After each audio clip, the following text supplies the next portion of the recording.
নমস্কার বন্ধুরা, আমি অপূর্ব আর আপনারা দেখছেন গ্রিন রোজ 21।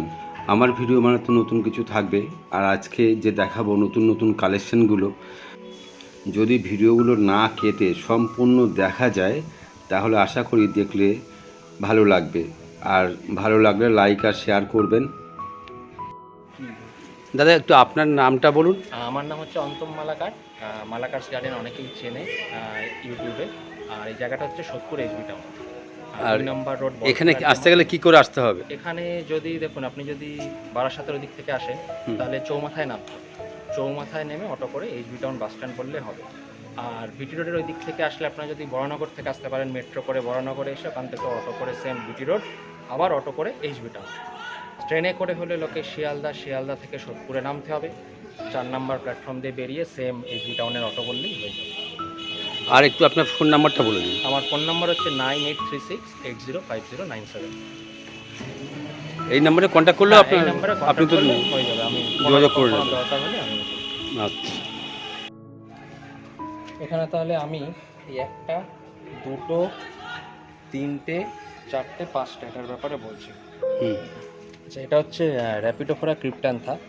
এগুলো মোটামুটি 4টে পাতার এরকম 1 2 3 4টে পেয়ারের পাতা, এরকম ছোটো গাছ মোটামুটি এরকম কি আস্তে আস্তে ছড়িয়ে যাবে? হ্যাঁ, এই আস্তে এটা ক্রিপার প্ল্যান্ট, আস্তে আস্তে শিলিং প্ল্যান্ট বলে অ্যাকচুয়ালি। এরকম পুরো দেয়ালের সারফেস বেয়ে পুরো উপরে উঠে আসে। তা আমার এই পোল শেষ হয়ে গেছে। এই গাছটা হচ্ছে র্যাপিডোফোরা ক্রিপ্টান্থা। র্যাপিডোফোরার একটা ভ্যারাইটি। এখানে মোটামুটি আমার কাছে 3টে ভ্যারাইটি আছে। এই একটা, পিছনে এই যে রয়েছে এই একটা, এগুলো সব রেয়ার ভ্যারাইটি। আর একটা রয়েছে এইটা। এগুলো কি এরকম আস্তে আস্তে বড় হয়ে যাবে? এগুলোকে শিলিং প্ল্যান্ট, হ্যাঁ, এগুলো মসপোল বা কয়ার স্টিক বা যদি একটু খড়খড়ে দেয়ালের উপরেও কেউ দেয় তাহলে এটা আস্তে আস্তে পুরো বেয়ে উপরে উঠে যায়। তো এটা হচ্ছে র্যাপিডোফোরা কোর্থালসি ভেরিগেটেড। এগুলো কোন মিডিয়াতে আছে? এগুলো মসে, আর বেসে যে মিডিয়া রয়েছে না, বেসে যেটা মেন মিডিয়া, সেখানে ওই কোকোহাস চিপস রয়েছে, পাইন বার্ক রয়েছে, একটু পিউমিস রয়েছে আর ভার্মি এর মিক্স, ব্যাস। আর এমনি খাদ্য খাবার কি দিতে খাদ্য হয়? হচ্ছে অসমোকোট 13 অসমোকোট? হ্যাঁ, থাই অসমোকোট, যেটা সব গাছে হলুদ গোল গোল ছোট ছোট রয়েছে। আচ্ছা আচ্ছা। সেই কেউ অসমোকোট দিতে পারে, না হলে সিউইড এক্সট্রাক্ট যেটা থাকে সেটা ইউজ করতে পারে, আর না হলে আমি যেমন নর্মাল মিক্স খাবারও দিই অল্প করে। এই সমস্ত মিডিয়া সব কিছুই আছে আপনার কাছে, যে কাস্টমার যদি চায় আপনি দিতে পারবেন? হ্যাঁ, সে বাড়ি এসেও নিতে পারে দেখে, অথবা যদি বলে যে শিপিং করে নেবে ইন্ডিয়া পোস্ট রেজিস্টার্ড পার্সেল দিয়ে পাঠিয়ে দেবে। এটা তো মানি প্ল্যান্ট? হ্যাঁ, না, এটা হচ্ছে মঞ্জুলা পথস। পুরো মানি প্ল্যান্টের মতো দেখতে। হ্যাঁ, মঞ্জুলা পথস একটা মজার ব্যাপার। এটা হচ্ছে যখন ছোট যদি কেউ হ্যাঙ্গিং করে, জেনারেলি পাতাগুলো বড় হয় না, এরকম ছোট ছোট থাকে। কিন্তু পোলে দিলে প্রথমের কিছুগুলো পাতা ছোট হয়, তারপরে এরকম বড় বড় পাতা আসতে থাকে। একটু শেপটা আলাদা মানি প্ল্যান্টের থেকে হয়, আর একটু বাইরে রয়েছে, একটু ধুলো ফুলো রয়েছে বলে বাট এখানেই থাকে, বেশ ভালো ম্যাচিওর। মানে এটাও আছে একটা, এই যে এইটা, এগুলো খুলে, লাঠিগুলো খুলে দিয়ে নর্মাল যে কয়ের স্টিক হয় তার লাঠিটা টেনে বার করে দিয়ে, যেহেতু কোনায় রেখেছি এখন ওই পরপর আটকে দিয়েছি ডাবল সাইডেড টেপ দিয়ে। এটা আবার র্যাপিডোফোরা হংকংয়েন্সিস মিন্ট ভেরিগেটেড, খুব রেয়ার, খুব দামি একটা গাছ। এইরকম মিন্ট ভেরিগেশন হয়। কমেছে মানে পাতা হলুদ হচ্ছে বেশি, কারণ অনেক দিন ছাওয়াতে ছিল আর এত বৃষ্টি রোদ, আর আমি ভিতরে রাখি না, সব বাইরে। বাট পুরো কোনোটাই মরেনি। এই ঠান্ডা আসবে তখন সব আরো বাইরে করে দেবো, পুরো একদম ফুল সানলাইটে দিয়ে দেবো। আর এইটা কি গাছ দাদা? এটা হচ্ছে ওই ফিলোডেন্ড্রন রোজোকঙ্গ বা রেড কঙ্গো।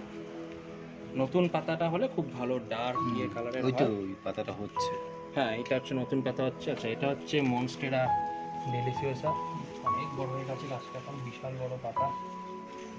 আচ্ছা, এখানে আছে হচ্ছে একটা অ্যাগ্লোনিমা স্নো হোয়াইট। এখানে দুটো ফার্ন আছে। এটা হচ্ছে কোবরা ফার্ন, এই গাছটা। এগুলো খুব রোদে যাতে না লাগে বা খুব ছাওয়াও না হয়। এই অর্কিডগুলো কি নতুন তুলেছেন? না, এগুলো সিডলিং কেনা ছিল, অনেকটাই গ্রোথ হয়েছে, খুব ছোট ছোট গাছ ছিল। এবার আদিকেরগুলো এখান থেকে হচ্ছে সব ফেলানপসিস, আর ওইগুলো ডেনড্রোবিয়াম।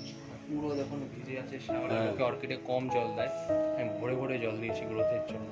সব রুট ভরে রুট এসছে, সব গ্রিন রুট। লোকে জল দিতে ভয় পায়, আমি বলি খুব বেশি করে। আবার সব অনেক মসও দিয়েছি, কোকোহাস দিয়েছি, ফেলানপসিসগুলোতে মেনলি। এগুলোও বাইরে থাকে। এটাও একটা ফুল গাছ নাকি? হ্যাঁ, এটা ওই যে দোলন চাপা। এই দোলন ফুলের চাপা। এবার আসবে আবার ভীষণ সুন্দর সাদা ফুল হয়। এটা ভেরিগেটেড অ্যারোরুট। ওখানেও অ্যাগ্লোনিমা রয়েছে। Silver sword, China doll, variegated দত্তপ্রিয়া। ওখানে স্ট্রবেরি শেক ফিলোডেন্ড্রন, ওখানে জাইগান্টাম ব্লিজার্ড, পাশেরটা সব ফিলোডেন্ড্রন ভ্যারাইটি।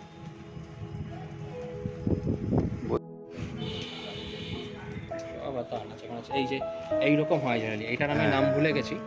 এটা ওই মানে বেসিক ভ্যারাইটিগুলোর মধ্যে ফিলোডেন্ড্রনের যত ম্যাচিওর হবে তত এরকম গ্রিন হয়ে আসে। সবুজ হয়ে যাবে। হ্যাঁ, আর নর্মালি এরকম থাকে। এখানে একটা ক্যালাডিয়াম রয়েছে। ক্যালাডিয়াম আর অ্যাগ্লোনিমার মিডিয়া সেম ইউজ করি। আচ্ছা, এখানে রয়েছে হচ্ছে অ্যান্থোরিয়ামের। অ্যাগ্লোনিয়ামের মিডিয়া কি দিচ্ছেন আপনি? অ্যাগ্লোনিমার যদি মিডিয়া বলতে আমি ইউজ করি পার্সোনালি কোকোহাস চিপস নিই, সেটা আমি 30% মতো নিই, এবং তার সঙ্গে আমি আরও 30% মতো রাইস হাস্ক নিই। দুটো এবার হ্যাঁ, মানে সব মিক্সড করে 30-30 নিতে পারি অথবা 40-30ও নিতে পারি। মানে 70% বা 60% হবে এই কোকোহাস আর রাইস হাস্কের মিক্স, পুরো আর পিউমিস থাকবে। মানে সবগুলো একসাথে মিক্সড করে তারপরে তার সাথে ফাইনালি আমি দেবো 30% মতো ভার্মি। আমি সয়েল ইউজ করি না, যা গাছ আছে শুধু ভার্মি কিনি, ভার্মিতে করি। এই জন্য আমাকে আলাদা করে সারের ইয়ে নেই, ওটাই তো একটা কম্পোস্ট নিজে। তার সঙ্গে এবার মিক্সড খাবার দিচ্ছি, মানে অ্যাকচুয়ালি সারে পুরো গাছটা হচ্ছে। আর তো এই বৃষ্টির জল আর সানলাইট,